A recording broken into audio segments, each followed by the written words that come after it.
In Philippines, we call this pasayan. Pasayan. Hipon. Hipon. Sa pasayan, masarap. Pasayan, masarap. Yeah. Pero, bahog bilang. Inganan pa po niya, bahog bilak. Yo guys, itong kaibigan ko, challenge ko kung paano kumain gamit yung kamay. Okay? So, Okay. this is my friend also, James. I will teach him how to eat using your bare hands. So, you repeat after me, okay? Yeah. This is kaning lamig. Kaning lamig. Okay? Kaning lamig. Right. So when you eat kaning bahaw. Kaning bahaw.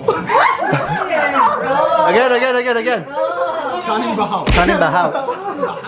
Hayop. Hayop. Let's get them, man. Now when you eat rice, Okay. you will use only this three. Three.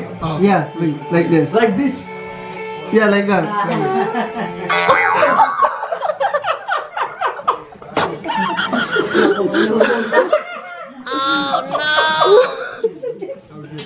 Now when you eat like hipon. Yes. Hipon. Hipon. Yeah, shrimp. Yeah. Hipon. When you eat this one, you will use only two fingers. Okay? Like this. Like this. It's like Like this. Like that. No. First, don't. You do it first. This one. Mali ka niyang kapatid. Look at the camera.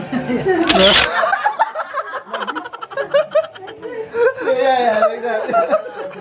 Yeah. You so deep. I have some rice in my hands. Yeah, like that. Yeah. So use your two fingers like this. Like And this. if you want sauce, then you can dip in the. I already have sauce. So no problem. Oh yeah, there's nothing. So it's like this. Yeah. and you say, ang sarap. Ah, charap. Bobo ka! What? Say, ang sarap. How? Ang sarap. Ang sarap. Ang charap. Man, you should use your hands. No utensils. And the next one, what you got? Mais, this one. Mais. Mice. Mais. Corn. Yeah, it's mais. In Filipino, Mais. popcorn. No, it's five No. hands. Five. Yeah, five. 5 hands. Like this.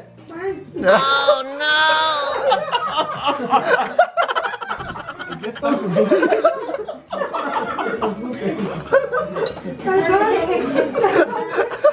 Like this. Saya tarantado. Tarantado.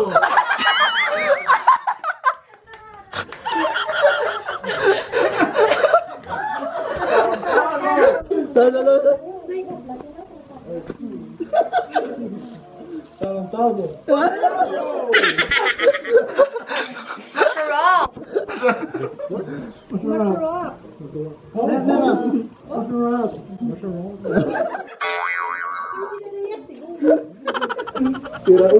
Sinaulo.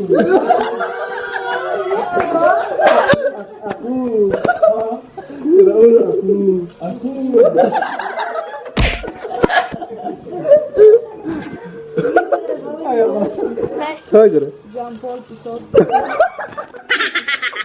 Babalik siya, no? Ganito ka pa? Sabi mo, manok. Tuktugaw! Manok, what? Manok. Tuktugaw! Manok, kutu.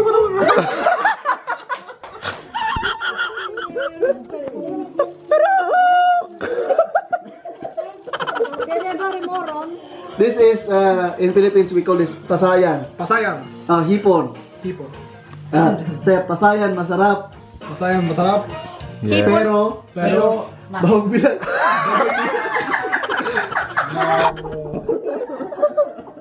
Hipon, masarap. Okay, ito masarap. Pero, bahog bilang. Bahag bilang. Okay kayo. Okay kayo. Say, okay kayo. Okay kayo. Taranta. Any say, okay kayo. Okay kayo.